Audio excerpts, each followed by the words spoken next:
Hello, welcome to the Fairy Whispering Podcast. I'm your host, Claire Casely. Before I introduce my guest for this episode, I want to give a big shout out to my followers on Spotify and the listeners who played an episode this month, and all of my subscribers on YouTube and social media. I appreciate every one of you. If everyone who listens could follow the podcast, that would be appreciated. Share with a friend too. It only takes a few seconds and will help this podcast to grow. Thank you. The Fairy Whispering Podcast stands out as one of only 3 podcasts worldwide dedicated to engaging witnesses about their fairy experiences.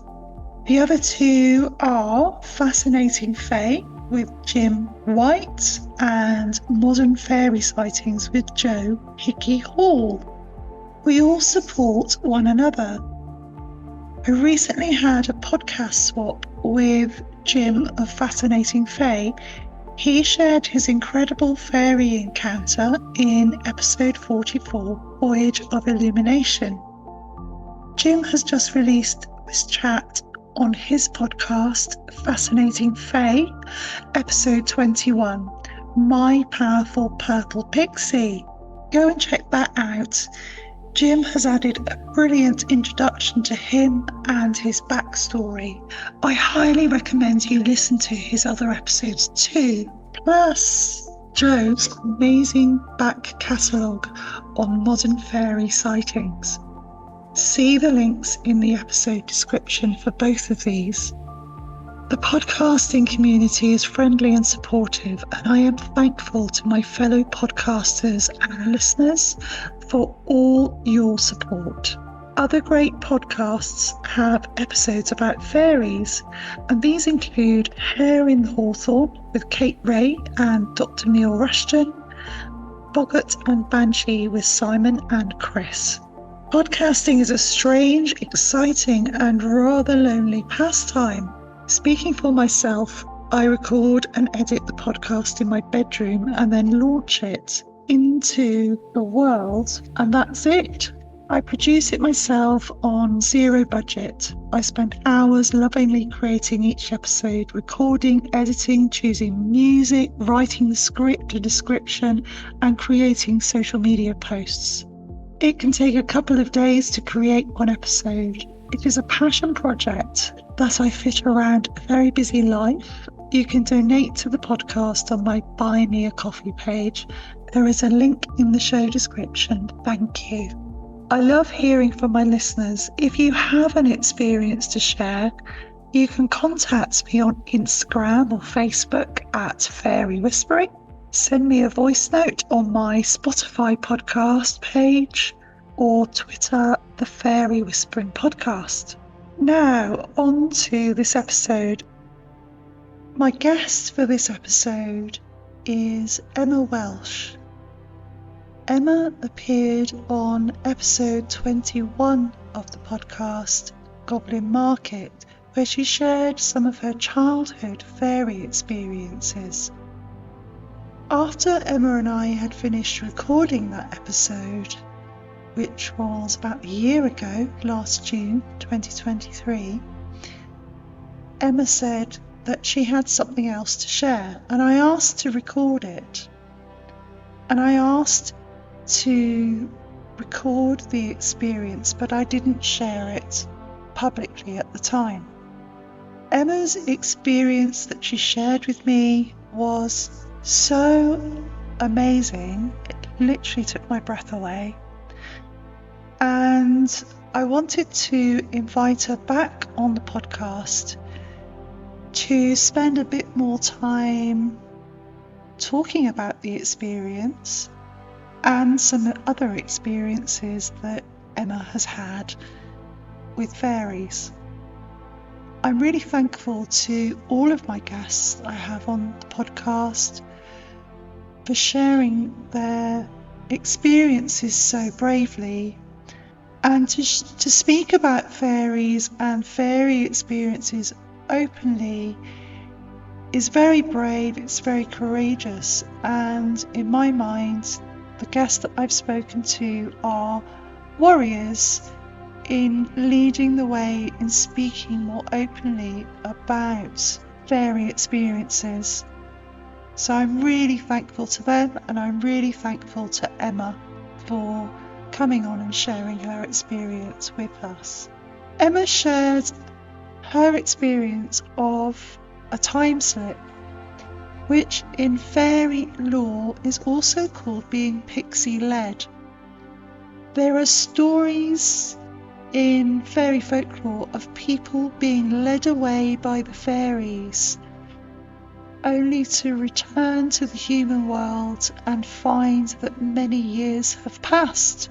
As you'll hear, Emma describes going to a place with a friend, so this is a double witness encounter. I'm thankful to her for sharing so openly with me. Many of the guests I have on the podcast that I keep in touch with, and Emma is one of those guests that's become a friend, and I'm really thankful to her for her open-hearted sharing and being an advocate for the fairies. Enjoy this episode. I think you'll be blown away.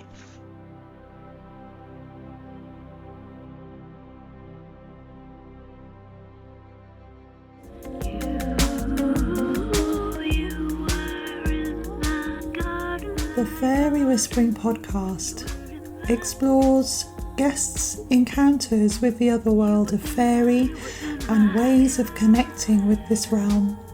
From listening to messages in owls' hoots, finding a four-leaf clover, chasing rainbows, or inviting a gnome to dinner.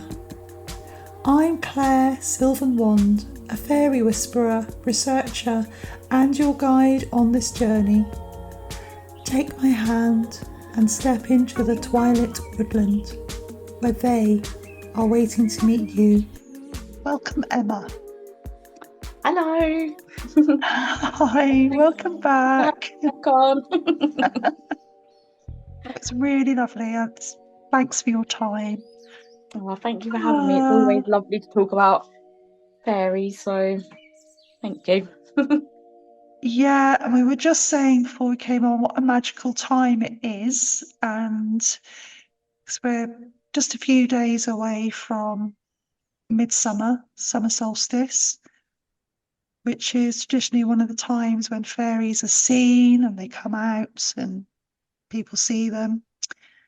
And yeah, we were just talking about that, weren't we? And synchronicities and Yeah, and that it feels really powerful this year.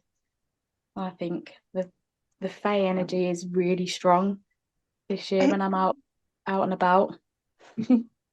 Yeah, it does. And I mean, because we've kept in touch, haven't we? I'm really lucky that a lot of the guests that I have on the show, I do keep in touch with because of that common bond, talking about fairies and fairy experiences. And yeah, so there's several things that we've been chatting about over the last few months. And that's why I wanted you back on tonight to talk about some of those. Thank you. Yeah, and I've got some notes in front of me, so just to remind me to make sure we cover all the things that we were going to talk about. Because there's a lot. There's always so It's a much. lot. It's a lot. And Emma is an artist as well. She's created some lovely images of some of the fairies that she's seen, which I will put onto the podcast blog. And there'll be a link in the description for this episode for you to go over and see some of Emma's drawings of the fairies that she has encountered. So, Emma, shall we start with your experience of a time slip, which sounds like something in fairy lore that's called being pixie-led? Perhaps just introduce yourself again for anyone that's not listened to the last episode you were on. Yeah, just give a bit of background about you and this this experience? Yeah, so I'm currently 39 years old.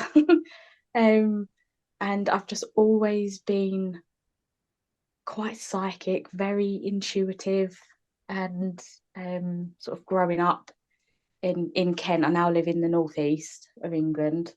But growing up, I was sort of very much a bit of a loner. I loved being outside, always loved being around animals, and obviously I've always just had a really strong connection with fairies. If anything that had a fairy on it, I would love it. So I was always like really easy to buy for at Christmas and birthdays, put it that way. But yeah, I've just always had these encounters, and it's just like a knowing I've had since childhood, really. I did sort of in my teenage years, as most people do, you're sort of trying to figure out who you are and find out, sort of what type of person you're going to be. And that side of myself, I'm not going to lie, I was sort of a bit embarrassed by it. I didn't want to stand out or anything. So I sort of closed it all down for a while. Always sort of still had fairies there, but it was very private and very just sort of kept to myself. But as I've got older and obviously experienced more in life, it's just very much come on full force again, and it's just almost part of my everyday life now. So sort of remembering some of these experiences I had as a child and a teen, obviously they've never left me. When what happened, it's just those memories are fixed in place. Every detail, how I felt, the sounds, the smells, everything. It's like I only just for a second have to think about it, and I'm back there again. So yeah, it's just really lovely now to be openly talking about these experiences, because it makes you realize that you're not alone in those experiences, and that there are many people all around the world that are having the same type of experiences happen. And then obviously reading about folklore and fairy lore and legends and myths, and you start to realize, and obviously encounters that people have had, you start to realize that something very real and magical is occurring. So yeah, it's just wonderful. But on this particular day, this experience happened. It was just a normal summer's day. It was I was about 14, I believe, 13, 14. And I was with my friend. And on those long summer days, as everyone can probably remember, we would sort of get up and just go off out. We'd walk. We didn't really have any money. I don't think we even had mobile phones then. So it was very much a case of, we knew we had to sort of be home before the street lights came on, like home for dinner. But we tended to stick to the same sort of paths as well, or routes that we would walk. So me and my friend, again, just like any other day, packed up a little picnic and headed off on one of our favourite routes to walk. And I had my little dog Ralph with me at the time as well. And yeah, we just headed off on this through the housing estate. And then at some point, it just something really strange happened. So I can sort of go through the whole account if you please like. please share But it was from but it wherever was you want to start. That'd be so great. Yeah. yeah. So the start of the walk, like I said, it was from my parents' house, my family home. Packed everything up, headed off with the dog, and it's quite a long route, but it takes you through the housing estate. There's sort of main roads and quiet, like more quiet roads. And then there's a really busy sort of dual carriageway that we used to have to cross. And there was a little, what do you call them, a stile, like a step stile thing that you had to step over. That was next to a church as well, or not far from a little church. And once you stepped over that, you went through fields, and there was always horses in those fields. And eventually, across the land, you'd come out again at another little step. And basically, it was a really long alleyway, just with bushes on both sides of you. And then on the other side of the fence, the other side of the bushes, was a fairly newish housing estate, really large housing estate. So there was nowhere we could have gone. We knew it was just a housing estate, this footpath, the fields obviously behind us, and that footpath is just a straight line up past the housing estate. And if you followed it all the way to the end, it would come to another like busy dual carriageway, and if you crossed the crossing there, you were in the next little village down. But again, it's quite a distance, so it takes a while to walk there. But because it was just a summer's day and it was summer holidays and two teenage girls, we were just chatting away and not really thinking about where we were going. We were just sort of on autopilot. And I remember crossing the fields and walking up through the footpath, and it was just a really lovely summer's day. The birds were singing. I remember there was bees buzzing around. And then it was like all of a sudden we were snapped back into our bodies from just, mindlessly chattering and walking. And we realised we were in a place we'd never seen before, and we didn't know where we were. And thinking about it now, it almost feels like a dream. Like we instantly could feel that we were not in a place we were meant to be, really. It was like strange. It was a strange place. And I remember there was a little stream as well on the right hand side of us. And then to our left, there was an old house, like an old farmhouse, or what I would now sort of really recognise as a cottage, like a farm cottage on the left hand side.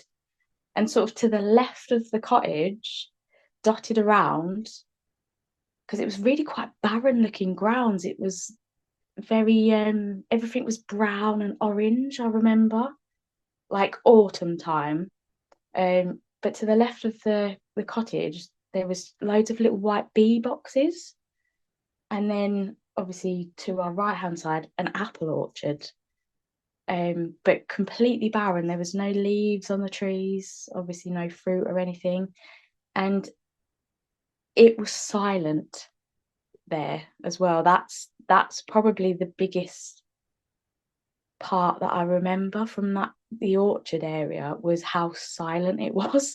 There was no bird singing, there were no bugs. I don't even recall hearing the stream trickling, because it was just a little trickly stream. I don't recall hearing any noises there at all. We didn't see anybody either. And I remember just me and my friend, like I said, becoming aware of ourselves again, realizing, oh, I don't know where we are now. And obviously my little dog was with us, and he was acting a bit suspicious as well, a bit confused. And Ralph, my little dog, he was a rescue, and he was a barker. He would bark at everyone, anything. But obviously in our home, he was the best little dog we've ever had. But anything strange happening or anything like that, he would bark, but he didn't. He was completely silent. And when me and my friend we were trying to figure out where we were, did we recognise the place? And when we both obviously realised we didn't, we looked over to the right, and through the apple orchard was just like a dirt track. So I remember saying, well, there's a path there, so should we just carry on going and see where it leads us? So she went, yeah, come on then. So off we went down the path. We went on again for quite some time, and all of a sudden it just opened up, and as far as the eye could see, the ground was completely covered with bluebells. And the scent of the bluebells, again, that was the thing that really sticks in my mind, was how strong the scent of the bluebells were. And we gasped at the beauty of it. I remember us both going, oh my goodness, like it was just absolutely beautiful. But again, it had an eerie feeling to it. We weren't frightened or anything. It was just very strange. And then again, over to our left-hand side, there was the tiniest, like, to be honest, I don't even know if we could have fitted inside this little tiny ruin of a chapel. It was intact, but like no glass in the window. There was like one door and one window, and then there was a little cross on the top. But really tiny on the left hand side. And I said, I don't even know if we could have fitted in it, really. It was that small. But we just said, oh, it's so lovely. Should we sit here for a little while? And I think we took our like jackets off, or our cardigans or whatever it was we had on, and sat on them. And we gave the dog a little bit of water, and we started eating our picnic, eating our sandwiches. And again, we were just sort of enjoying this glade. It was like bluebells as far as the eye could see, and then there was trees there, but it was the trees were sort of really spread out, so not densely like overgrown or anything. And the light was shining through. It was absolutely beautiful and had a really magical but eerie feel to it. And again, I don't know, it's the sense of time as well that is lost from memory, because I don't know how long we were in the orchard for. I don't know how long we sat amongst the bluebells. It feels like quite some time. I'm not exactly sure. And again, we were just talking and nibbling at our sandwiches, and the dog was sitting there. And all of a sudden, we became aware we could hear music playing. And we both looked really puzzled, looked at each other, because really, obviously, two teenage girls in a strange place, we didn't know where we were. We were actually probably more sort of worried that people, we weren't really thinking anything supernatural or anything. We were just sort of in our own little world. But the thought of people being there in this strange place where we didn't quite know where we were was probably a little bit unnerving, really. But we just looked at each other, and again, it was our left hand side. This is something that I've thought about even just sort of recently, is the house was on our left, the bee boxes were on our left, the little tiny chapel was to the left hand side, and then we sat sort of with the chapel behind us, looking out over just, like I said, vast bluebells, and the music was coming from our left hand side. So we looked at each other. Even my little dog Ralph could definitely hear the music, because he was looking in that direction as well. And the only way I could describe the sound of the music is, and it still doesn't fit quite right, because it wasn't really like any music I'd heard before, and I've certainly not heard it since, but the closest I could describe it as is medieval minstrel music, or like a medieval flute type music. And again, it was really strange because we could hear it really clearly, so it sounded close but far away at the same time. And we was just sort of froze on the spot, sitting on the floor, staring in the direction of where this music was coming from, listening and watching. And we couldn't see anything, But all of a sudden, after it being so peaceful and calm and warm,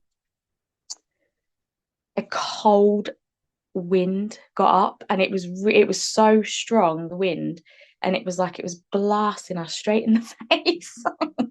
And we literally, it was as if the wind was almost like gathering us up, lifting us up. Get your things, you have to go. You're not welcome here anymore. You've overstayed your welcome. And again, as I've said, my dog Ralph was a barker, and he did not bark. He was completely silent. The only time he barked was as we were running. We really did run at one point, because it became clear as well that the music was somehow in the wind. It was like the music got louder as this wind hit us. It was like the music was all around us, basically. And it was icy cold, and we really just thought, we have to go.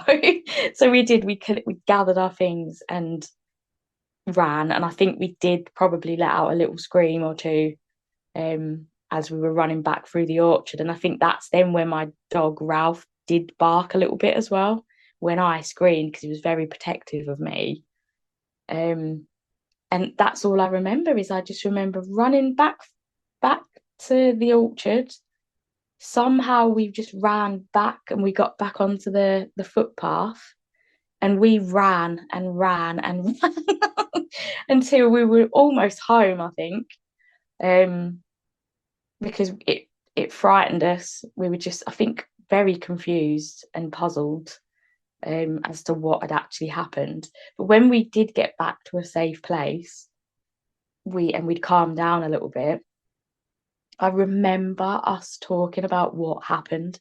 I remember saying, you tell me what you heard and what you think happened and where we were, and I'll see if it fits with what happened with me, in case there was some difference. But it was exactly the same.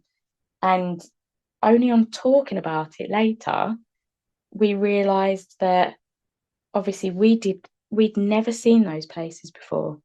We had never been there before. No matter how many times we'd walked there before, we did not know anywhere where there was a house and bee boxes and an orchard and then a bluebell glade and a little chapel. We just had never been there before. We both said at the time that it was strange. It was silent. We weren't scared to start with. It was only when the wind hit us and we realized the music was in the wind and we had to go. It was very much like, right, leave now, you've overstayed. You're welcome. That's the only time we both said we felt any sort of fear. And we both agreed at the time that we thought it was fairies, even though we didn't see anything as such. It was a feeling. We just somehow both knew it was fairies. And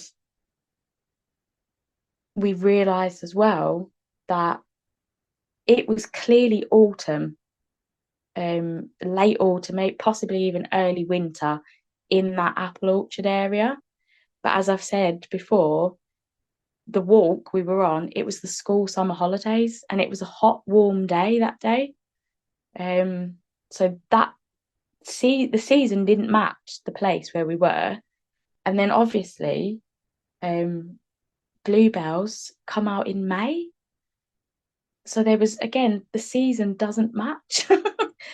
It just doesn't fit. And obviously we told our parents what had happened, and luckily we both actually come from quite spooky families that have also had paranormal experiences and are believers in things, and they just listened to us tell them what happened and believed us. And we asked them, like we told them and showed them on a map and stuff where we'd been, roughly where we'd been, and they all agreed. Even like my nan, who all of the family have lived around that area their entire lives. There's like generations of our families that have lived and died there. in that area, and every single one of them said there is no house like that there, and there's definitely no bluebell glade with a little tiny chapel. I even remember asking people that we went to school with that lived in the housing estate that was sort of on the other side of the bushes where the alleyway was, asking them if they knew if anything like that was around that area, or even if it was there before the houses were built. Nothing. The place or the places just do not exist in our reality, and they never have. And honestly, me and my friend, we searched and searched for ages. We walked that same route, exact same path, to try and recreate it, or to try and find those places again, and we never did. It literally, we looked so long. We eventually obviously grew up and life just happens, but we stopped looking eventually because we just couldn't find where we'd been. So yeah, that's the tale really. But I've never forgotten it, and it's the emotions and the smells and the eerie quietness of the place that has stuck with me so much. And yes, it was amazing. It was wonderful. I said a little bit frightening at the end, but obviously not enough for us to not try and find it again. I honestly don't really know what we would have done if we would have actually found it again. But yeah, and it just felt strange. It had a strange atmosphere to the place. But yeah, it was unbelievable. I do feel lucky that we experienced it, and the fact that we were together as well, so we could we both gave the exact same account. And I've sadly actually lost touch with that friend over the years, but even as adults, we still, do you remember when we found that that strange place? We used to still recount the tale to each other, and it never changed.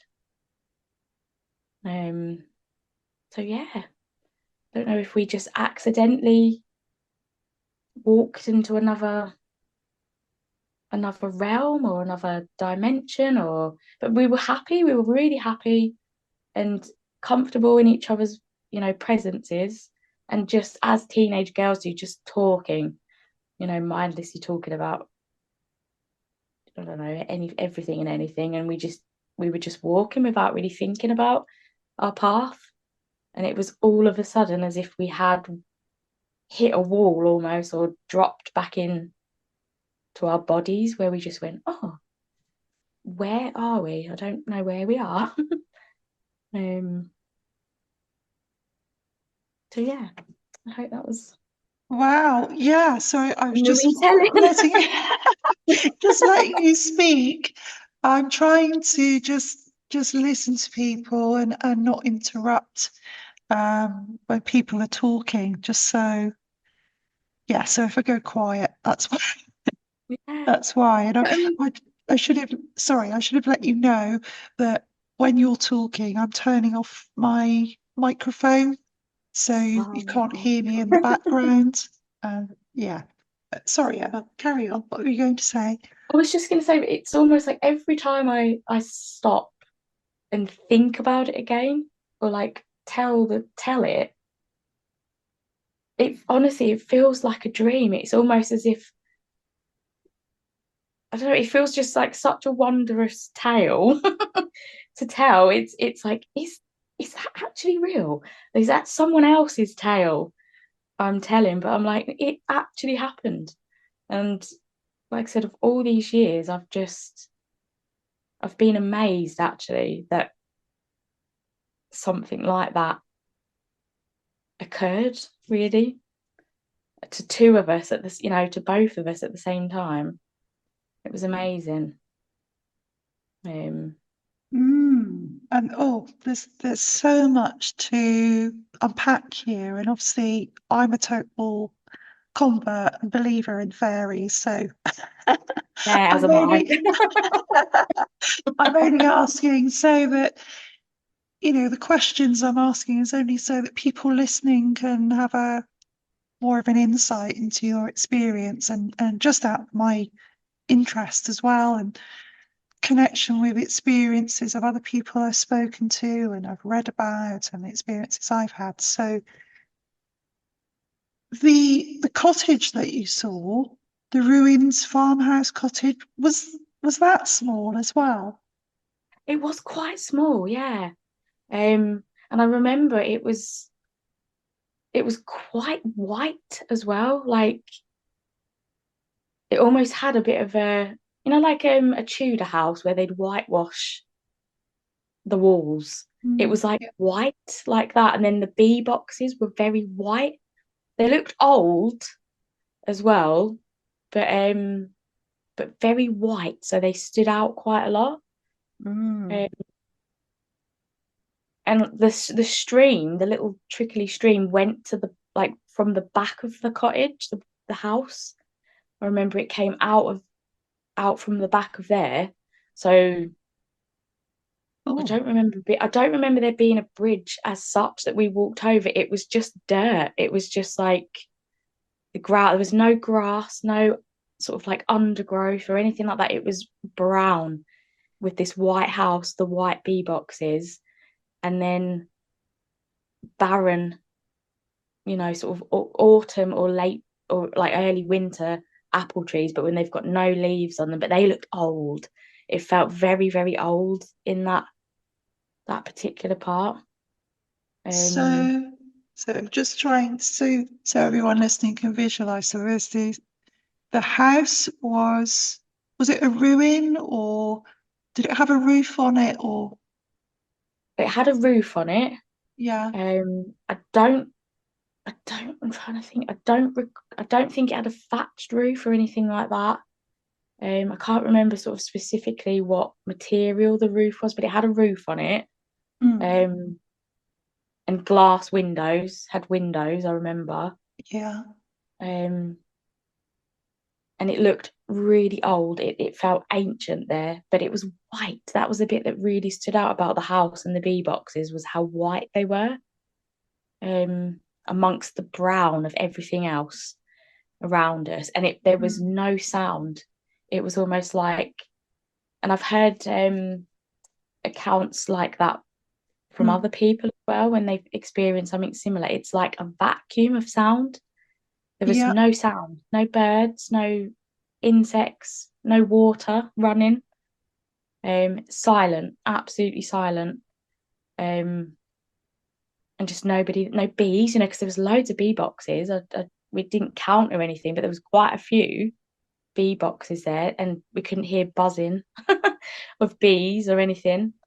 Um, yeah, just completely silent and eerie. That did have like an eerie feeling, but not scared. We weren't afraid. We were just more, oh, like what's this? Where are we? And um, and did you go close to the cottage? Could you see through the windows or no, we didn't go. It wasn't that far away from us, but we Mhm. didn't go up to it. We didn't go up to the buildings. We didn't go up to the cottage or the bee boxes. We didn't go up to the chapel either, the tiny little stone chapel. We didn't go up over to that either. Um, we just I think instinctively thought, oh no, don't go over there. Um, Yeah. but again, the funny thing is as well, I can't remember a real sort of transition walking along the dirt path through the orchard to suddenly seeing the bluebells. It wasn't like I can remember walking up the path and seeing them ahead. Like if you're walking Hmm. through a woodland, you can see the path that you're on, and then where you're gonna, that you can see the landscape, how it changes in ahead of you before time, can't you normally? But I don't. It's like there's a blank there. There's a blank moment of walking through the orchard up the path. But again, by that point, we were busy chatting away again, because we were like, oh, well, we don't know where we are, but let's just go down there. There's a path there.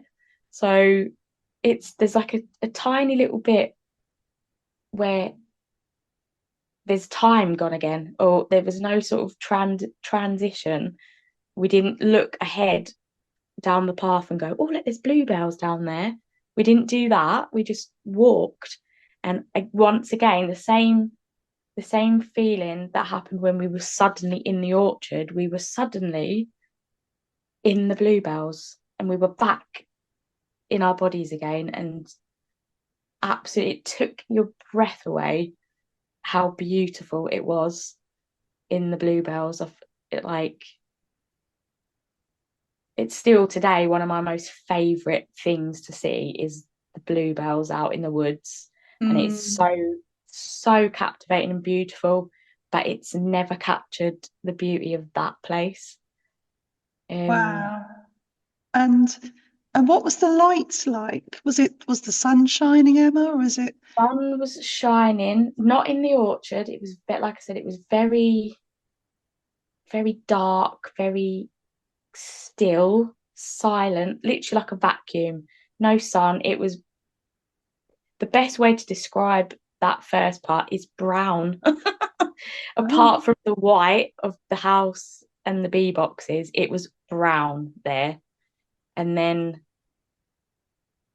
the bluebells, it was, imagine just in May, the most perfect day where it's not too hot and the sun is just like peeking through, like rays of light shining down through, you know, scattered treetops and bluebells, and it was warm, and it literally took your breath away. And the scent, like I said, the scent of the flowers, it literally, maybe it was the scent of the bluebells that woke us up again to make us realize, because it was so heady and beautiful, the smell of the flowers. And then obviously we both were once again like, oh, where are we? This is amazing. And then tiny little chapel over to the left hand side of us, and that was definitely a ruin. It looked ruined, and it's so old again, really, really ancient. And I mean, I can always draw a picture of it as well for you if you wanted. Oh, that would be lovely. Chapel. Yes. Yeah, because use your creative skills to draw it. That'd be fantastic. Yeah. It was tiny. It was so small, and it didn't have a roof. The roof, or if it did have a roof, that was gone. But we saw it from, so the angle we were looking at it from, it was over to our left hand side. It was made of really, really rough, coarse, like chunky, random shapes of stone. It wasn't like brick or anything. Really old, grey, very, very grey. And it was like it had a door on the front and a little tiny window. Can't remember what shape the window was. It might have just been like a little square one, but no glass or anything. And then above the door, but like on the front wall of the house, of the chapel above the door, made out of the same rock as the building, was a cross. There was a cross on the top, on the front of it. So obviously if you went through the door, it was like you'd be walking under the cross. And again, I think that gave us the heebie-jeebies. It gave us a bit of, oh, we won't go over there.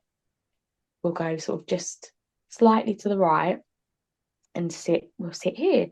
And so the chapel was behind us by that point, and ahead of us, it was just flat as well, very flat. There was no like hills or anything like that, no dips or cliffs. It was just like a big flat stretching far as our eyes could see, woodland, but dotted trees, and just bluebells everywhere. The ground was nothing but bluebells. Wow. How big was the door, do you think? That's the from thing. memory? When I think back, I mean, even us then, as like 14-year-old girls, we would have had to duck to get under that door. It was so tiny. The building itself was probably, I can't even think of a measurement, but I mean, the room I'm sat in now is technically like the box room, what I would call the box bedroom of our Mm-hmm. house. And I reckon this room is probably even a little bit bigger than what the chapel was. It was tiny. Wow. So did it have a tower on it or No, not a tower. It was no? literally like a Just single room, basically like four walls. You uh-huh. could see that there definitely used to be some sort of roof, but that had gone. There was no roof there. Um, there was a door. I can't remember. It's just wooden. I don't remember it being ornate or anything, but I remember seeing like a wooden door, no glass in the window. And then this cross above the door, like on the front wall above the door. So it was on like the top of the building, Mm. the cross.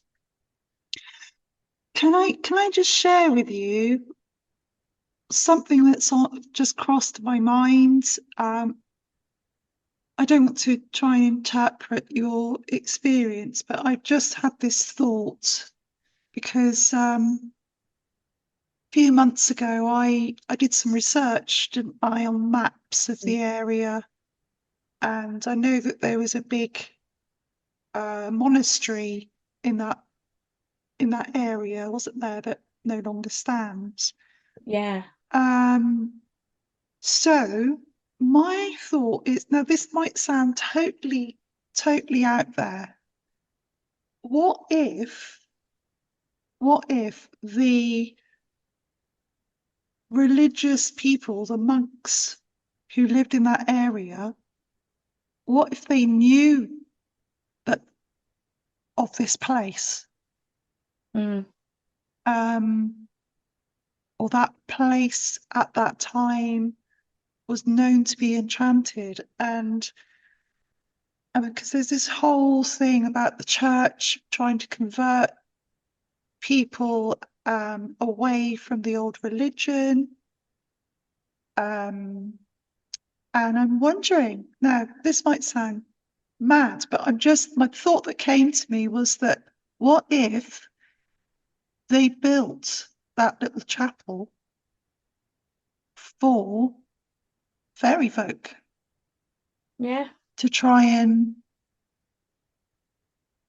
bring them into the church? I don't Yeah. know. Possibly. Yeah. Or um, I've even thought before that maybe, because like exactly what you've just said about some of the what I would call the old ways, the old religions or Yeah. belief, the church couldn't completely rub all of them out because they were so ingrained, those beliefs and whatnot, celebrations and things were so ingrained in people, weren't they, that they Mm. just put a different spin on it or a different name. And it made me think, but again, this is only fairly recently. I can't remember the name of the place now, unfortunately. It slipped my mind, but I'm sure it's a place in Scotland me and my husband went to. Um, and I think it sort of translates to like Isle of the Fae. Basically, it's really fairy place. Mm. And right where we stayed, there was an old standing stone on top of a hill, and there was loads of stories about it being a fairy place. And there was a little tiny church built right next to it Oh. because obviously the church realised it was a holy place, a sacred place to many generations before, so they put a church right near it because they Mm. couldn't stop people from going there. So I don't know, maybe it's something like that. And then obviously, as an adult and reading more about, you know, fairy faith and whatnot, I've heard about fairy roads and fairy paths, and I'm Mm-hmm. like, was that what had happened? Had we somehow been led or slipped into their time or their realm and then accidentally sat directly on the path as they were coming through, and we just Yeah. caught up in it. But like I said, Yes. it was a strong feeling at the time after being calm, like quite calm and enjoying just being in such a lovely place with my friend and my little dog, to suddenly we knew we'd overstayed our welcome. We had to go. We didn't have a choice, actually. It was like the wind. It was so blasting, and it had a right chill to it that we had no choice but to literally just scoop everything up, that we'd sat on our like hoodies or jackets or whatever it was, and we just ran. We ran back through the orchard and then somehow back onto the path. And when did the wind stop? When did the Stopped. yeah. So we were back on the orchard, because it was as if it was all around us and behind us, and it was just pushing and blasting, and we could still hear the music, which obviously, as the wind hit us, it got really loud. It was like the music was strangely far away, yet really, really close. And then it was around us. It was in the wind. It was there, and it was lifting us almost and pushing us at the same time. And then once we were back in that silent place of the orchard, we couldn't hear it anymore. And by that point, obviously, we were running and screaming a bit, and the dog barked, and we just ran until we felt we could stop, like near home again. Sounds terrifying. Yeah. Gosh.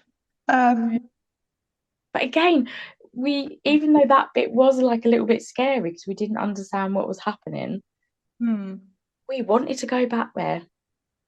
We wanted to find those places again and go back there, but we just never found them. They just literally don't exist. Or if, as far as even elderly people, like I said, that had lived in that area their entire lives, and so had their family, like generations past, nobody knew of anywhere that looked remotely like those places where we'd been.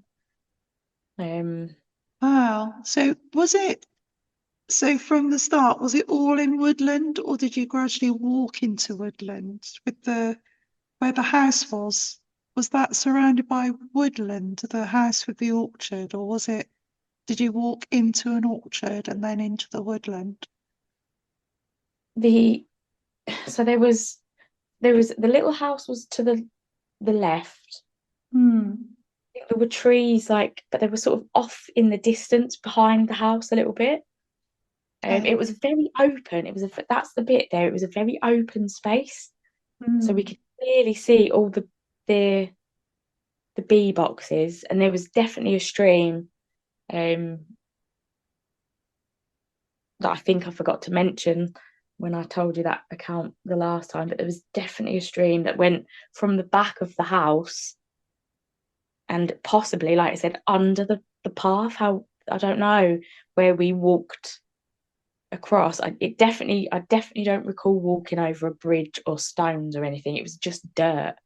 But then the stream was to our right hand side as well, so it definitely came from like left to right, sort of behind us, the water.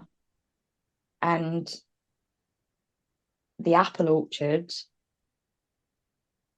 there were lots of trees, but they were spread about, again the same as the trees where the bluebells were. There were lots of trees, but they were very spread apart from each other, so you could see just beams of, in the bluebell area, beams of sunlight like shining through the treetops there. But yeah, there was quite a lot of apple trees, but really old, wizened trees with absolutely no foliage or anything on them at all. And like I said, everything in that area was very silent, very old, and very brown. Very brown everywhere.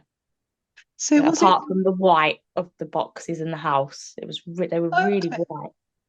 So would you say it was like devoid of colour, or like you're looking at a sepia photograph or something, or was there colour, or do you know what I mean? Was it like you were looking at something that was like an old film, even? Never really thought about that. It's Yeah, best way I can describe it yeah. is imagine just a place full of every single shade of brown you can ever think of. Though it was all in that place. And again, there weren't trees. There weren't trees above us. This is a weird sort of thought that's just popping into my mind now as I'm recounting it again. But Mm. I don't remember seeing any sky or treetops, or we didn't look up.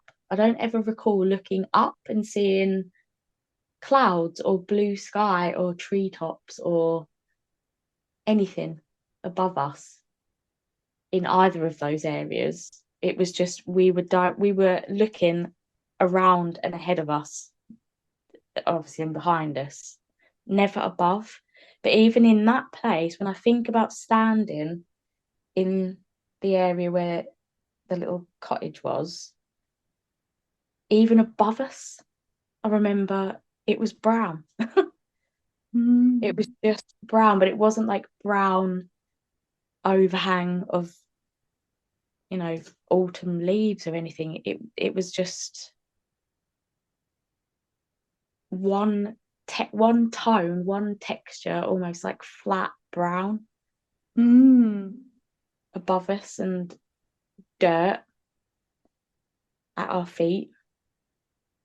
So it's just like barren, that sort of a Yeah, feeling of yeah. barrenness. Yeah.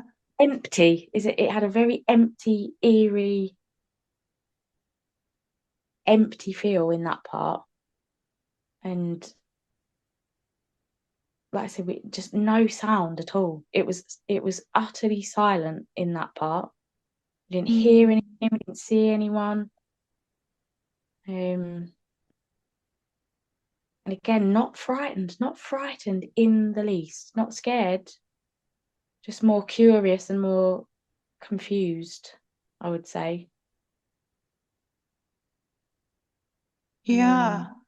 And then there's the wind, which is something that recurs time and time again in fairy folklore about the fairy wind, and I've read accounts in the fairy census, Dr. Simon Young's fairy census, about people experiencing fairy wind. It's something sounds a bit rude, doesn't it?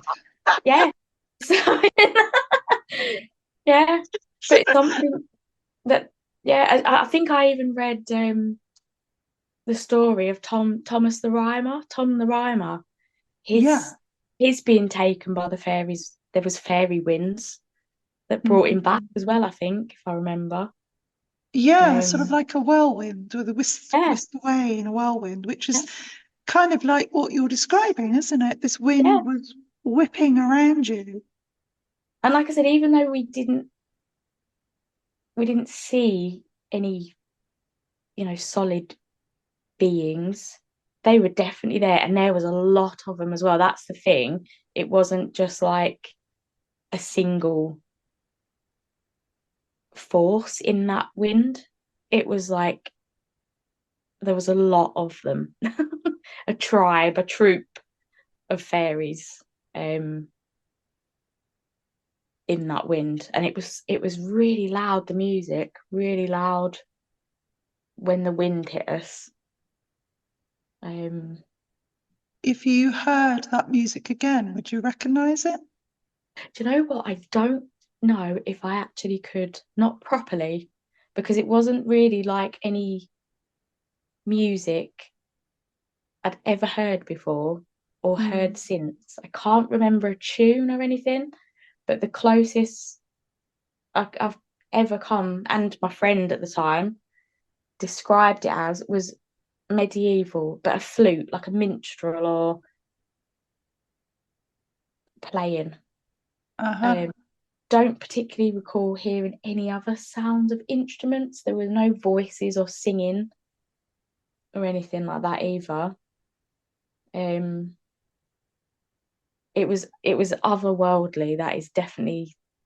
I don't think I could hear it and go, oh, that's that song from the Bluebell Glade. It's not. I'm not able to repeat it or recount it or anything. Yeah.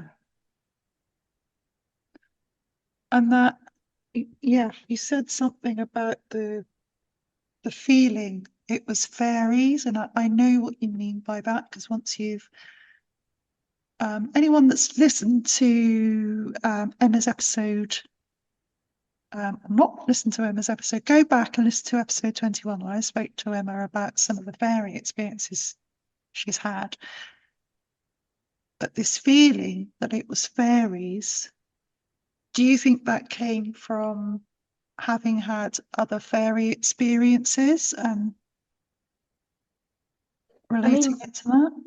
possibly for me, yes. But I'll never forget the way that my friend said it as well. I mean, we'd been friends since at that time, we'd been friends since play school. So we very much knew each other's likes and everything. And, she loved hearing me talk about and the family and stuff, talk about spooky stuff. And her mum had had a few sort of paranormal things happen over the years, but she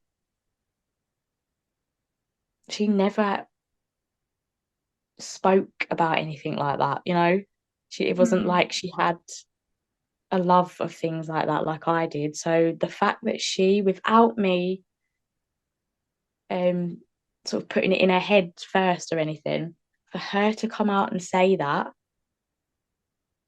it was it's again, it's something that I've always sort of known and said is you have, especially when it comes to connecting with spirit or with fairies, because obviously it's all part of the same thing, whether it's cryptids or aliens or fairies, or it's all under the same umbrella to me.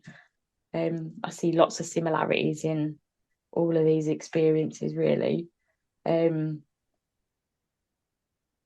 It's an inner knowing. It's like you know what it is when you see it or you hear it or you feel it, and we just both knew what it was. And then obviously I've sort of had it clarified in my own mind over the years from reading other people's experiences and them fitting in very similarly to mine, and again reading stories or poems or the folklore and legends and everything like that. And it's absolutely amazed me how identical they are. And the fact that some of those stories have happened all over the world Yeah. and now even in years gone by when there wasn't the internet and whatnot, it was just stories getting passed down by word of mouth. I just think, how can everyone be experiencing the same things and saying they know that you know what it is, and it not be that? It's like it's just that was a fairy experience whether we saw them or not. Yeah. And similar to you, Emma, I mean, growing up, I'd had some Dartmoor folklore, but I didn't know much about fairies at all. I mean, my experience of fairies as a child was Disney and Ladybird fairy tale books. Yeah. So when I had my first experience, it's only in retrospect I can look back and understand it, because I knew Yeah. nothing. I knew nothing about folklore at the time. It's not like I'd read loads of fairy books by then,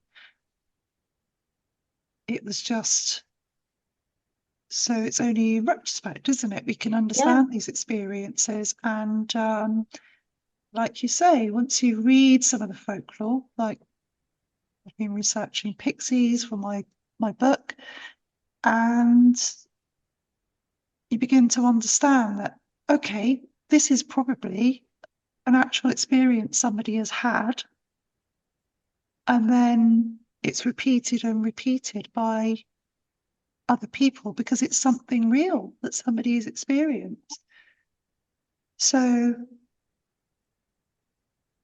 and what, like, people like you and other wonderful people I've spoken to are confirming this, that people are still, like yourself, still having experiences that have been written about for hundreds of years. Mm. Mm. And I think that's why it's so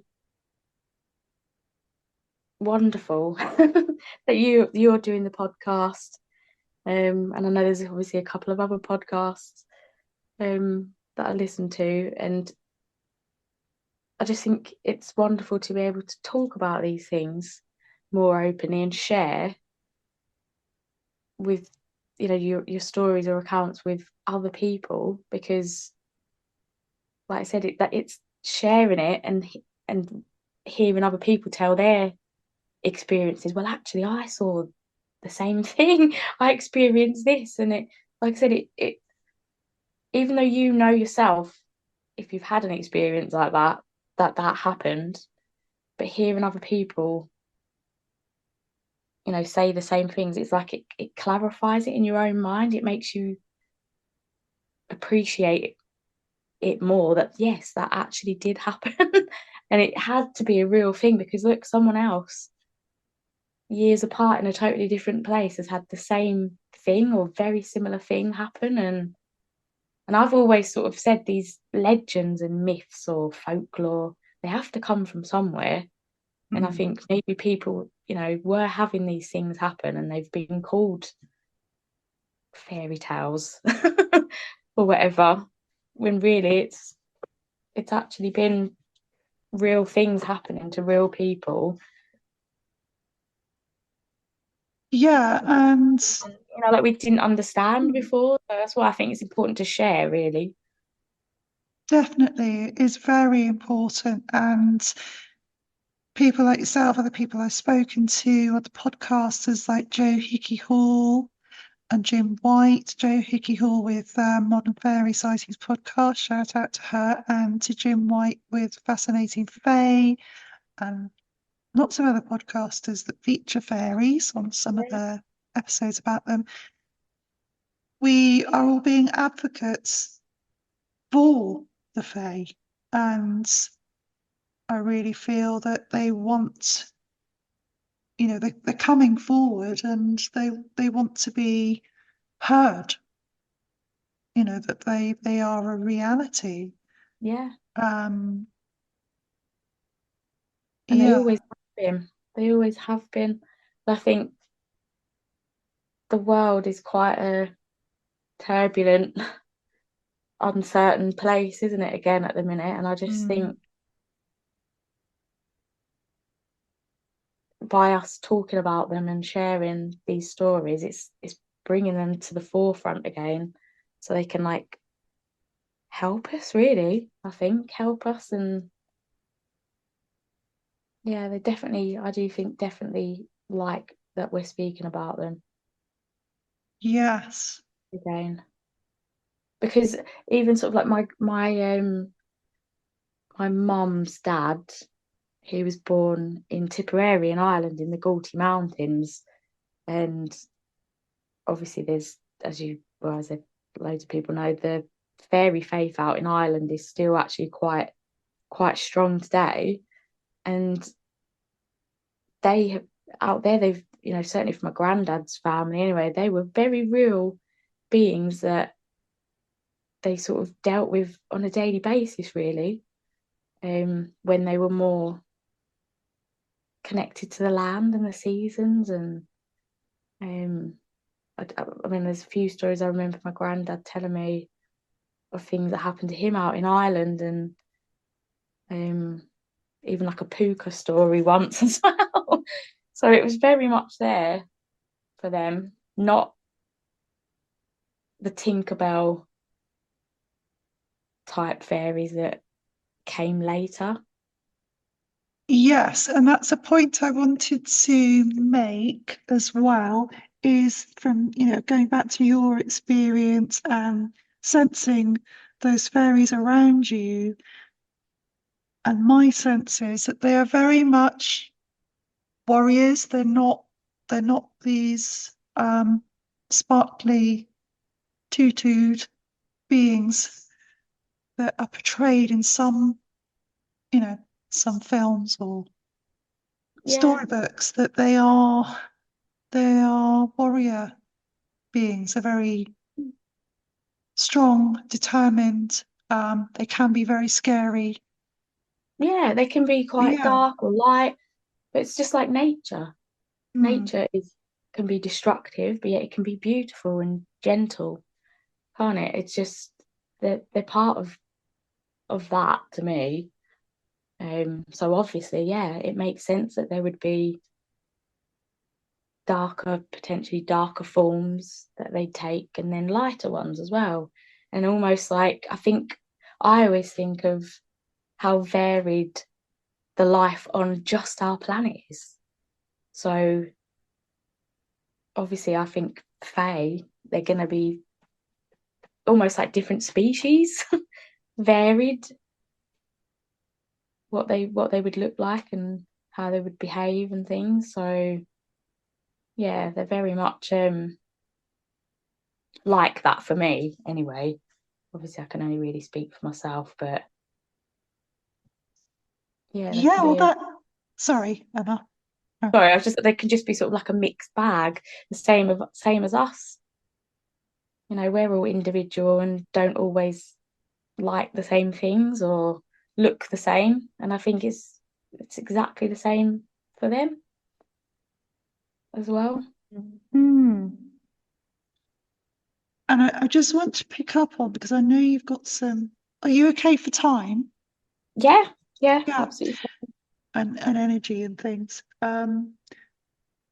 Got some other experiences that we're going to talk about. I just wanted to pick up on your Irish ancestry Hmm. and what your feelings are about that, whether you feel that has anything to do with your fairy experiences that you've had, or Yeah, I yeah. have always thought that. Um, I can't really explain it. I just think, I don't know, like the Celtic lands, really, I suppose, are just magical places. I think the people potentially just have a little bit of magic in their blood. I don't know whether it's something to do with that. I mean, I've heard and read things before about um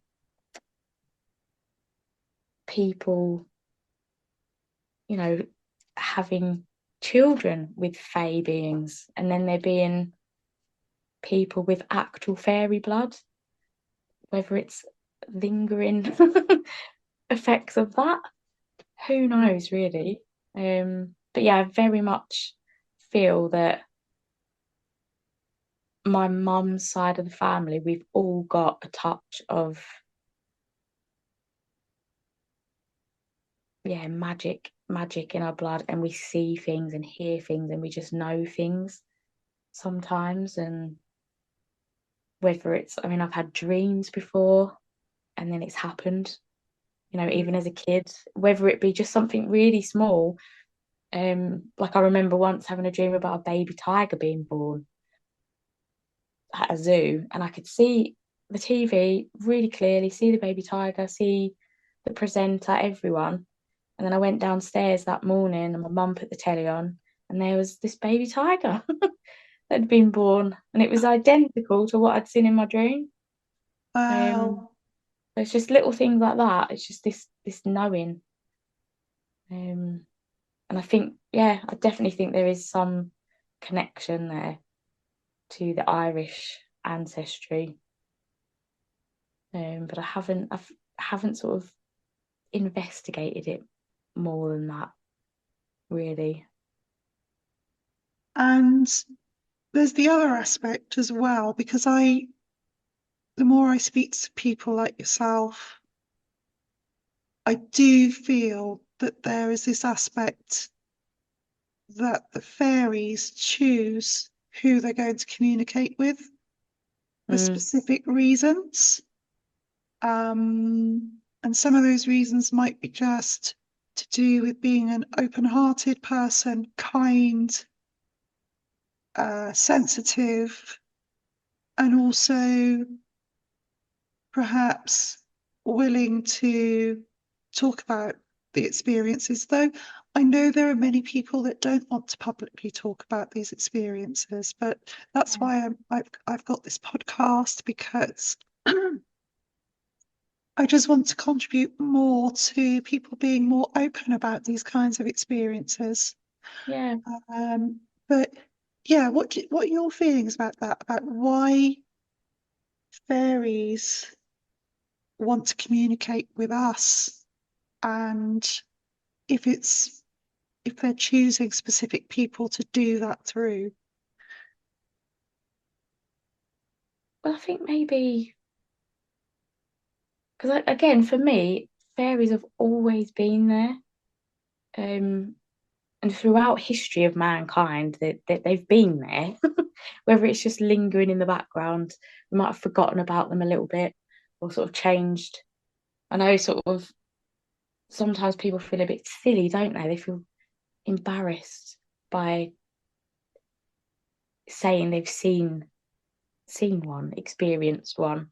But I think that goes back. I mean, I think, was it the Victorian era where the Tinkerbell, the kids' fairy books, that's sort of, I think, wasn't it? That's roughly where that came from. Whereas Yeah. before, fairies were more just part of nature, and actually it could be quite dark and quite mischievous.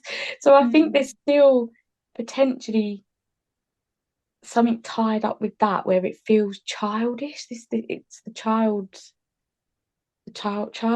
sort of connection to it that puts people off saying they've experienced or seen something like that. Whereas if they went to, I don't know, that I'm just thinking of the wonderful story where the chap saw the Roman army walk through the wall. If someone Oh, said they yes. saw that, it wouldn't be viewed as the same, you know. But maybe they come through, I think. I mean, I think we mentioned this, didn't we, before we started recording. I honestly think they have become really strong recently again in human sort of consciousness, because there's been a turbulent time again with, the pandemic and political stuff, and well, we all know what's going on in the world, don't we?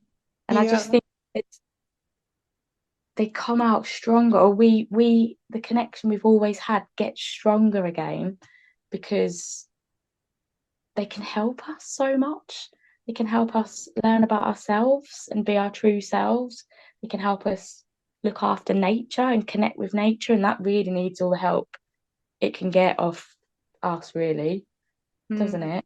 Bring a bit Yeah. of joy and wonder and magic back Mm. to the world. But I think possibly certain people are just more open to receiving those signs and then talking about it. But maybe everyone's different in how they would do it. So some people might draw fairies, and that's how they're bringing fairies back into the world, is they draw them, paint them, and then share their art. Some people might make music or podcasts or write books, or just build a fairy garden in the park and share it with people that way. I think maybe they come through in different ways for people's strengths, or how they're able to spread the word about them more. Maybe. I think that's true. Yeah. Yeah, definitely. Yeah. And I'd love to speak to you, Emma, about one or two of your other experiences, because I'm just going to have a look through my notes. We've chatted about a few things. So there's the beings that look like a bundle of rags. Yeah. And there was something about blue light beings as well. Or was that to do with the bundle of rags beings? It was a separate occasion, but the Okay. same one of the same bits of woodland that I walk in quite Okay. regularly. But yeah, so and that's the thing. I am a dog walker and a pet sitter for a living. I run my own business, so I am lucky to be outside in nature, for hours and hours every single day and different places. And I've been doing it now I've worked with animals since I was a teenager, but running my own business for the last decade. So the places that I go, I'm very familiar with the places now. I really do feel like the places recognise me when I go there. The animals I very much get a feeling of certain places, especially the few where I feel the Fae there really strongly. It's almost like I can go there and it's like, oh, Emma's back again. Emma's here. And I was like, oh, hi, I'm back again. So sometimes this stuff just happens and I'm not even thinking about it. I could be, walking the dogs and just paying attention to them, and all of a sudden something will happen and it sort of makes me stop for a second and, pay attention to what am I looking at or what am I sensing or seeing. So sometimes I will actually see them with my physical eyes, these rag, or as I've called them, rag type beings. I physically saw these with my eyes, like they were real solid things in front of me. But sometimes I'll feel them, and then I see them almost psychically or like with my inner eye. And again, sometimes I will hear things, like audibly hear things, but sometimes I'll hear it, but it's inside. It's like with the inner ear. But they're very much there to the point where I can, well, as I've shared with you, I can draw them. I'm not the greatest artist in the world, but I try to get them down on paper if they like that, because sometimes they don't, so I won't. I'll just sort of keep it to myself. I do have a spirit book, I call it, where I do sort of write encounters down, just for myself to have sort of a, because sometimes, especially if it happens quite regularly, you forget little details or you forget little parts. So I do try to write this stuff down, so I have a record of it really and remember it. But yeah, so again, both of these times were the summer again. So at the minute, I'm really having this connection speaking to you, Claire, and things that have been happening to me about the summer. And obviously, I know midsummer is like the fairies' favourite, isn't it? Season, really. I think it's when their energies are at their strongest. So it's not a surprise, really, that loads of stuff would happen. But it's taken this time to sort of really make the connection and go, oh, actually, we're talking about all these things now, right when the summer solstice is about to happen again. So, obviously. But the first like rag type being that I saw was in a bit of woodland, not that far from where I live. And again, it feels really old there and sometimes quite creepy and not in a very nice way. So I often, because I haven't been over that way for a long time now, because some of the dogs that I used to walk aren't on my books anymore.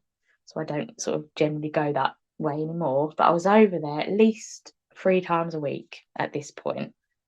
And yeah, sometimes if I felt creepy in there, not in a good way, I'd bubble myself. I'd put a little bit of protection around myself and the dogs, and then, just to be safe. And then other times you could go in there and not feel anything at all, or it would feel really lovely and welcoming and whatnot. But this particular path on this particular day, we were walking, and I would call it the top track. There was like this different routes you could take, but this top track, there was like a big drop on the right hand side, and that wasn't accessible to a person. But if you'd gone the different, so maybe gone right instead of left at the beginning, you'd end up on that lower track at the bottom of that big bank there. But this day we'd gone along the top, and so on the right hand side of us, there's just a big drop, and the dogs were running ahead. And then on the left hand side of me was just loads of thorny bushes. And on the opposite side of there was just fields. And often there'd be sheep in the fields up there. And the path that I was walking on, once we'd got to the end, we'd go over a little like step style thing. I don't know if that's the right word I'm calling it. Like a cut in the bushes, and you'd step into the field, and basically you'd retrace your steps, but back to at the start, but going across the fields.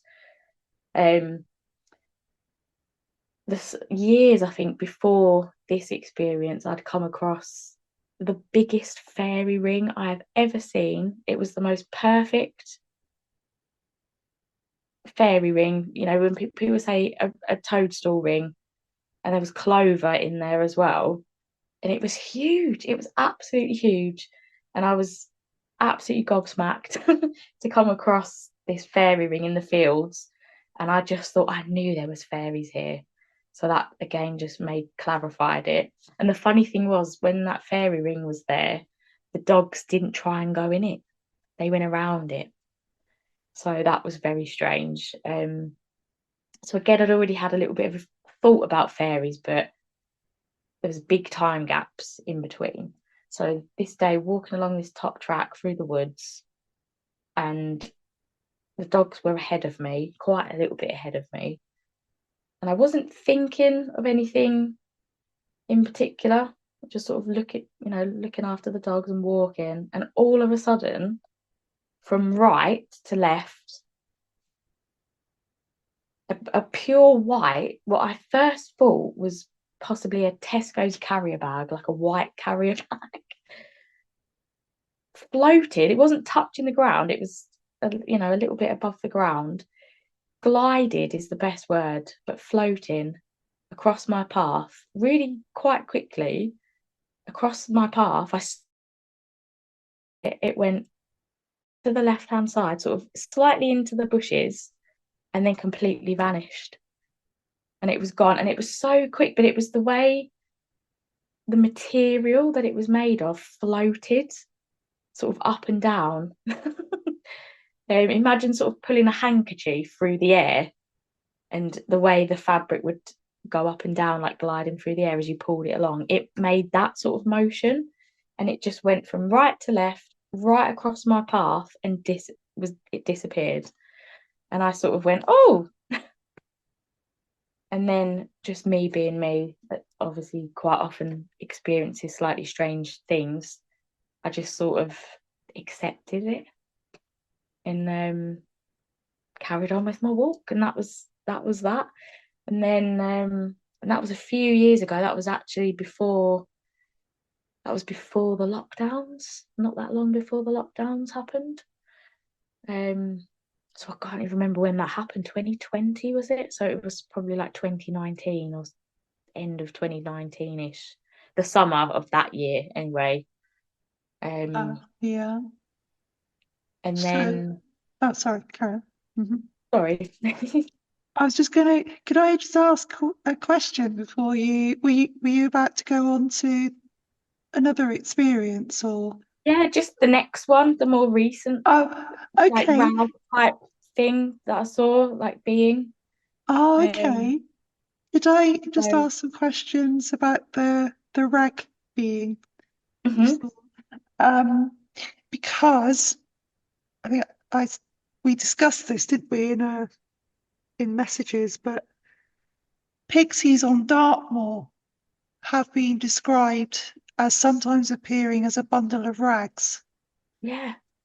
And when you told me that, Claire, that again sort of, I thought, well, yeah, obviously, why not? Obviously, they probably would do that, but I'd never actually read anything like that before, so I couldn't believe it when you actually told me that, because Yeah. I obviously had never really thought what exactly they were. It was just these strange beings, but it was the And way they moved, and it was like it almost looked like a hanky, or a bit of fabric is the way I could describe it the best. A bit of fabric on a bit of see-through wire being pulled through the air, but obviously nobody and nothing there, and then just completely vanish in front of my very eyes. And the second time, so the second one happened last summer. So again, it's years apart from each other in a completely different um place. And one of the dogs I had out on this particular day saw it. So I saw it and the dog saw it. The dog actually, it's quite a steep bank down to a little trickly stream, and it was really hot this day. So obviously I let the dog off the lead. And this is a place me and the dog know really well. Been going there for years. Again, wasn't really thinking of anything in particular, just enjoying a walk with the dog. And she ran down the bank to go and have a little splash in the water. And I stood up the top because once again, it was a steep bank, a little bit too steep for me to get down, just having two legs, but a four-legged dog, she got down there, no bother. And she actually ran past this stone, like a flat top stone that was like a stepping stone in the water. She ran directly past it. And that's then when I saw this, but this time it was a grey, like a greyish brownish colour, like a mix of grey and brown. Really tatty looking bit of rag, like a bit of old sack, you know. um, and it was laying on this rock in the sun. And the dog ran past it. I saw this thing on the rock, this being on the rock. Lily, the dog, sorry, turned around and this rag being lifted directly up. So again, the closest thing I can think to describe is a handkerchief. If you grabbed a handkerchief and you lifted it up, and the fabric would gather at the bottom. It went up and then it glided exactly the same as the white fabric creature, the way it sort of glided just slightly above the floor, really, really quickly, shot to the left, and it was gone. It disappeared. And it wasn't a bird, it wasn't an animal, like a recognizable animal. But as this being lifted up, the dog was staring directly at it. I could see her staring at it, and her head moved to the right because obviously she was facing the bank to me. So it went to my left. So the dog's head went to like her right. And she just froze on the spot, watched it lift up in front of her and watched it fly past her. And the dog looked like, oh, what was that? And then I just, obviously, like I do, spoke to the dog and said, I saw it as well. Come on, let's go, let's go. So I called her back and we carried on our walk. But I saw it and the dog saw it at the same time. And it just floated to the left and it was gone, like disappeared in midair. But they both looked like pieces of fabric, like a handkerchief or a bit of rag, is the only way I could describe what they looked like. it's so bizarre, isn't it? And Yeah. And it caught me off guard because, like I said, I was just at work, really. Obviously, I'm paying attention to my surroundings and the dog, and have to have your wits about you while you're out. But yeah, they were just there, and I actually physically saw them with my naked eye. And that time, the dog saw it as well. So I know that it was definitely there. And excuse me, did it? See, I'm imagining it as, like the typical image of a ghost, Yeah, where so like at somebody's, Halloween. yeah, Yeah, like a white, yeah, that's exactly it. But the first one was white and about the size of like a handkerchief. It, right. maybe slightly bigger. So about Um, 6 inches, something like that. yeah, yeah. And the fabricy bit of the material, it floated sort of up and down in this up and down motion as it moved through the air, both of them. But the white one was sort of like a more gentle looking fabric, whereas the one on the rock was more coarse looking. Like I said, the closest thing I could think is like, is it burlap sack, like the rough Yeah. tatty looking material, and it was darker and more maybe grubby looking than the other one, but it sort of moved the same. It still had this, especially when it lifted up, it sort of lifted straight up, so all of the fabric gathered underneath it together, and then it So, oh, floated to the left, glided to the left, and then it was just gone. Um, so even though it looked coarser and heavier and rougher, it still had a floaty look about it as it moved. mm. And was there any wind that day? Because I know people will be thinking, No, oh, was it the wind blowing no, it? Or no wind, because it was both of those times. It was summer. It was hot. It was like a hot, when you have a hot, yeah. heavy, sticky day. It was Mm. like that. So yeah, no real wind or anything. And the water, the second time, the water was a small amount of water, because it was so hot. It was just like a trickly little bit of water that the dog went to splash in. And it was the fact that it was the second time, it was on top of the rock, like spread out as if it was sprawled Mm. out What on the sort of rock. shape? Sorry, what's what sort of shape was it when it was on the rock? Did it look like shape of a being, or was it just flat? It was Or just flat with almost like a bulgy bit in the middle, but the edges, that was the bit as well, as the dog ran past it, because obviously the only reason I even looked down there properly, to be honest, was because I was watching the dog. So if she hadn't have gone down there, I probably wouldn't have even seen it. But it was the edges of the material as it was spread out on the rock were really tatty looking, and that's how I could see that the material, because that's the only thing it looked like, was a piece of cloth, a bit of material. It had no shape or form, or like, it was a piece of material, a bit of rag ah, down there.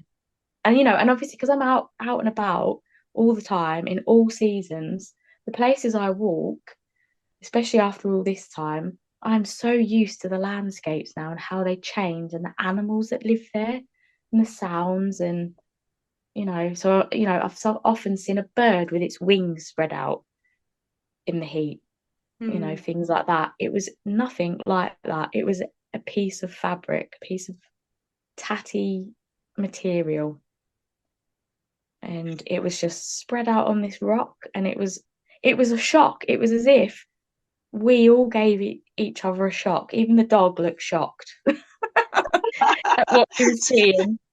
You were like, um ah, so this yeah, being was surprised, taken by surprise. surprised, Yeah. completely surprised. It was just chilling, sunbathing, I don't know, on this rock by the water, and it was like, oh, and it just lifted up, glided, and it was gone. So it was like seconds, really.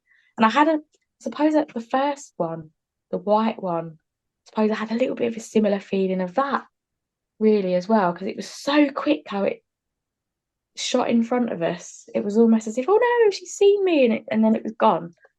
And I just obviously saw it and was like, oh, okay, that's just happened. Do Off we you go know? again. That was a bit odd.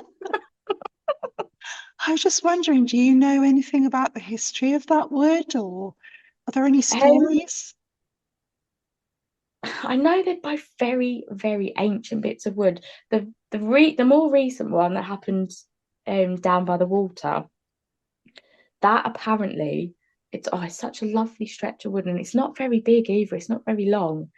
The little walk through there. I've been told several times off some of the local people that have lived there for years that that's the last stretch of the Great North Wood that remains. And like I said, I go in there and there's always bluebells in there during May. It's beautiful. And it's got such a strong energy in there.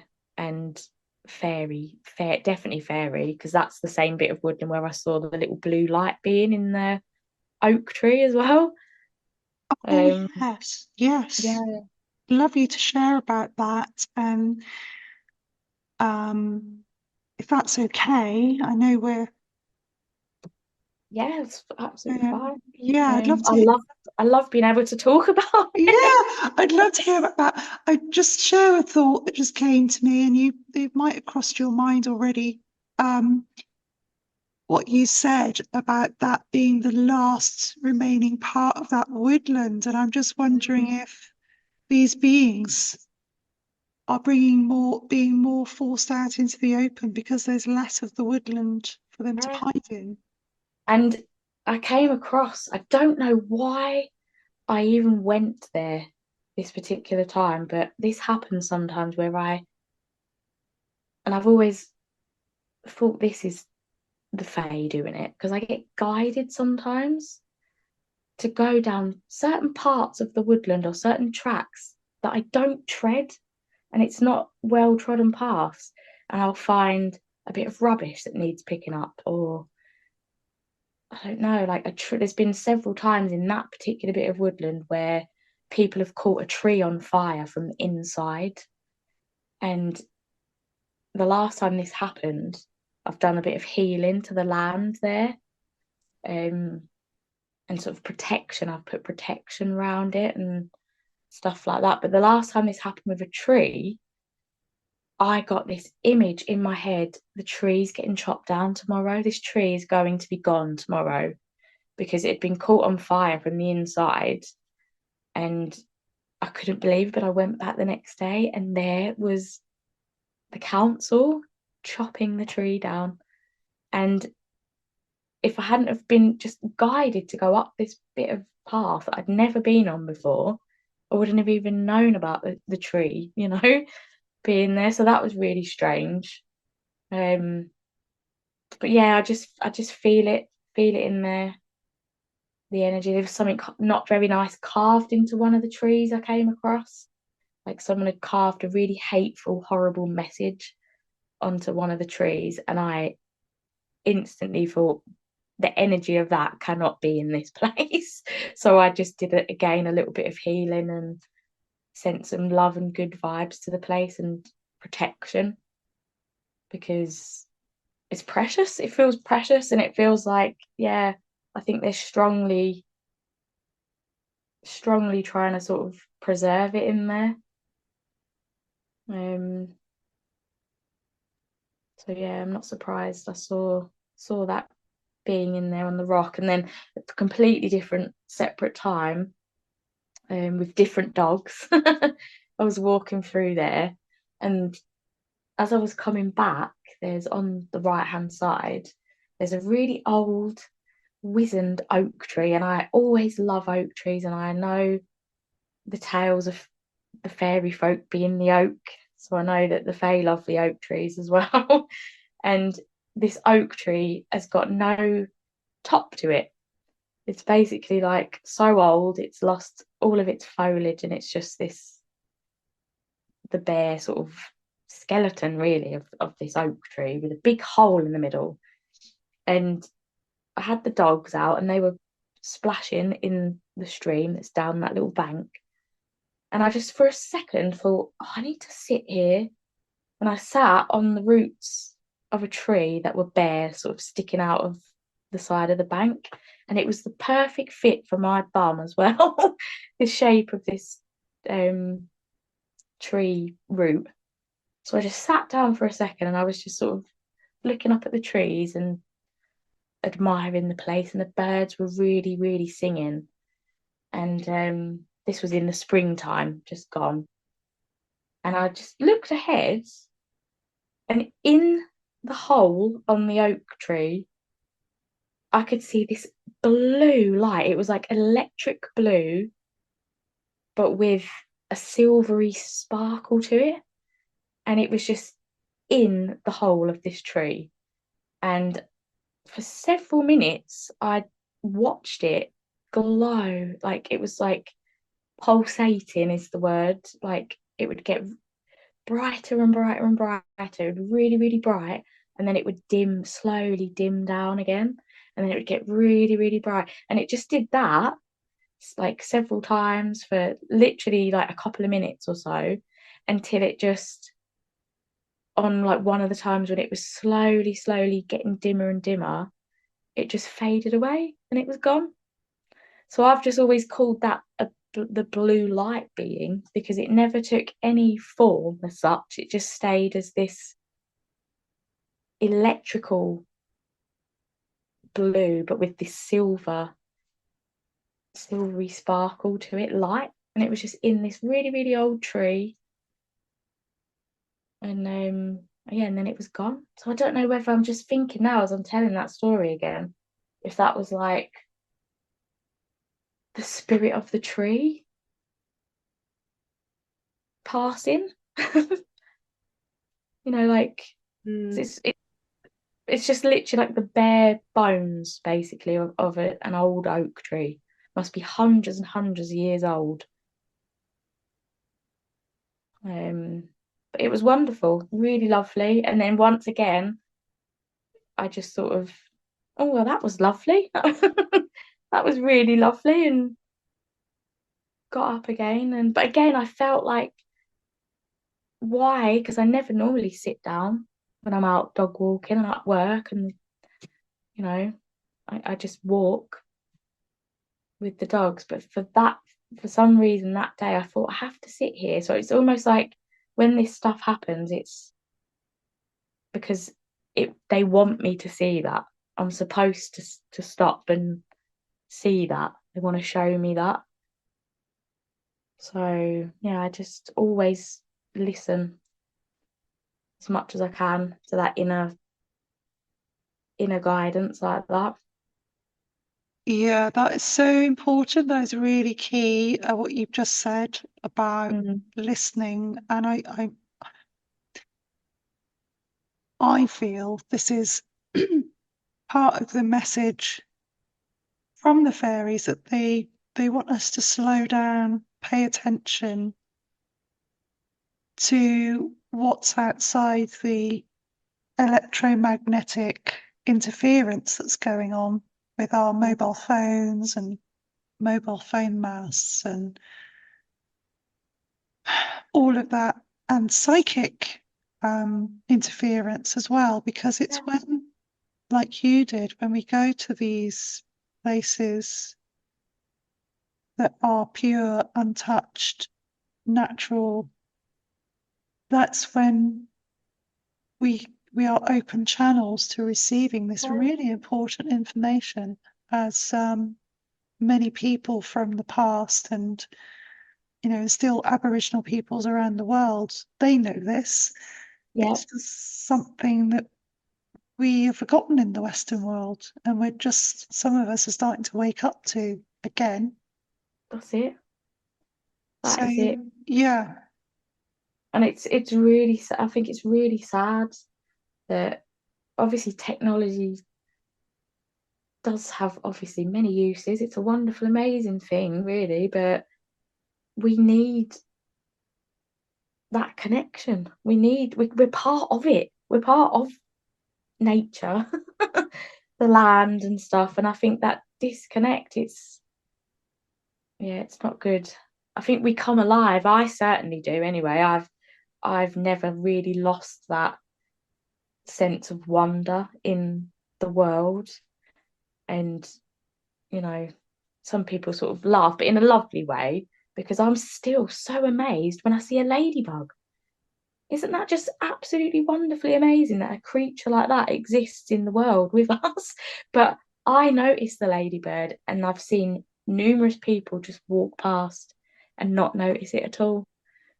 And I think it's part of that. You have to be, like you said, slow and just present. It's being present in the moment to see these things. And I think quite often when fairy encounters happen, quite often people are in a meditative state or a dream-like state, or your consciousness is quiet a bit, like the time slip or fairy slip pixie-led experience I've just talked about.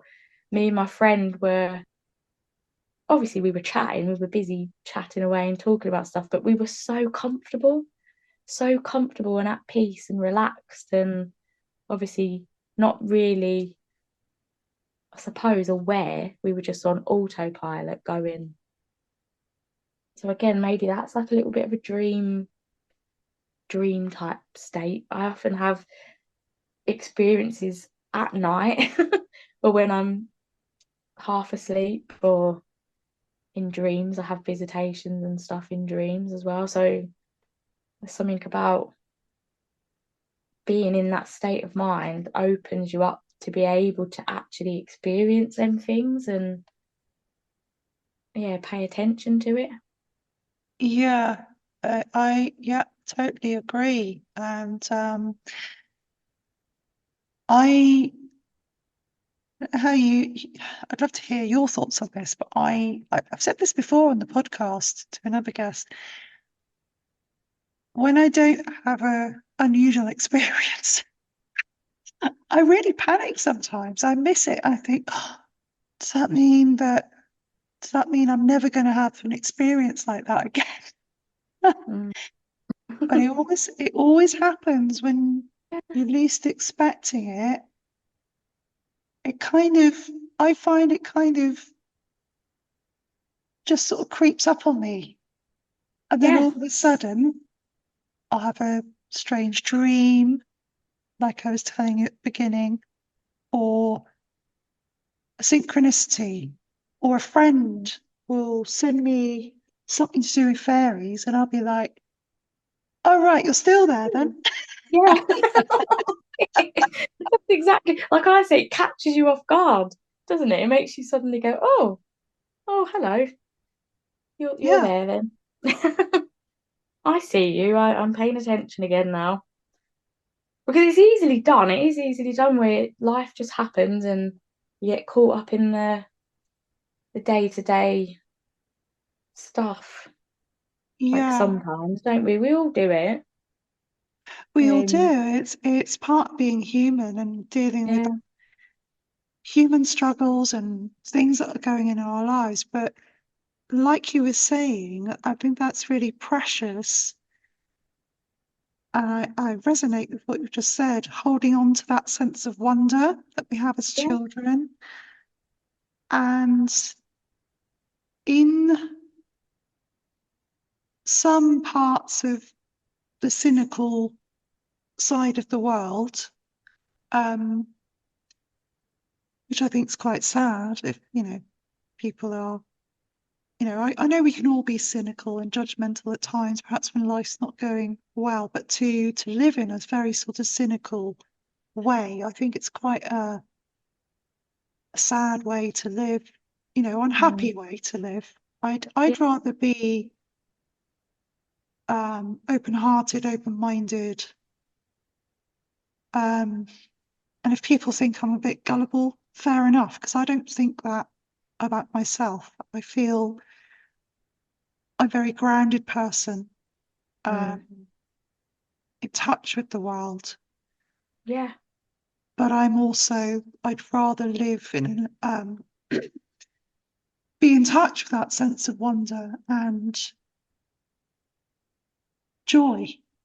Joy, that's it. Yeah. And that's the word that always comes to mind when I am talking about fairies or I'm looking at one of my art books with fairies in. It's the joy that it gives me just looking at it, being out in nature, connecting, like I said, looking at the tiny little details in things that most people just walk past and don't even notice.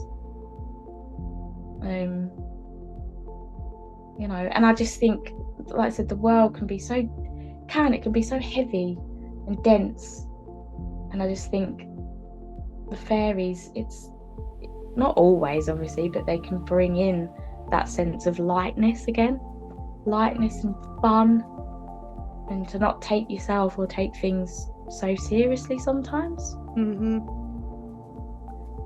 But yeah, it's joy. It's the joy that they bring. Thank you, Emma, for your time and sharing your wonderful experiences. I know there's many more experiences you've had that we could talk about, but maybe, I'd love you to come on another time. And yeah, it'd be wonderful. Yeah, and is there anything always a pleasure.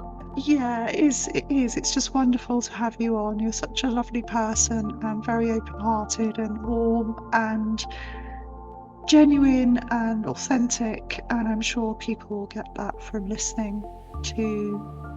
So, is there any words that you would like to end on about fairies? I mean, what do you feel fairies are, Emma? I feel like they are nature, part of nature spirits, guardians. Yeah, I think that's what they are. It's very much to do with the natural world, and we're all part of that, so we can all connect with it in our own way, even if we can't get outside. A bunch of flowers, a potted plant, anything like that. So yeah, they're always there. They've always been there. Thank you. Thanks for your time. Thank you, Claire. Thank you, Emma. Bye for now. Bye-bye. Oh, there's nothing more magical when I'm out to see the foxgloves. And ages ago, I just jotted this little poem down. Every little fairy sings throughout the month of June, for they can't hide their excitement when the foxgloves are in bloom. They pluck the trumpet petals and wear them on their heads, or climb inside to take a nap in bell-shaped fairy beds. Legend has they chime a warning to the brave yet cunning fox, whom like to wear them on their paws as gloves or dainty socks. Foxgloves bow their blushing faces every time the Fae are near, as a way of thanks to be the flower the fairies love so dear.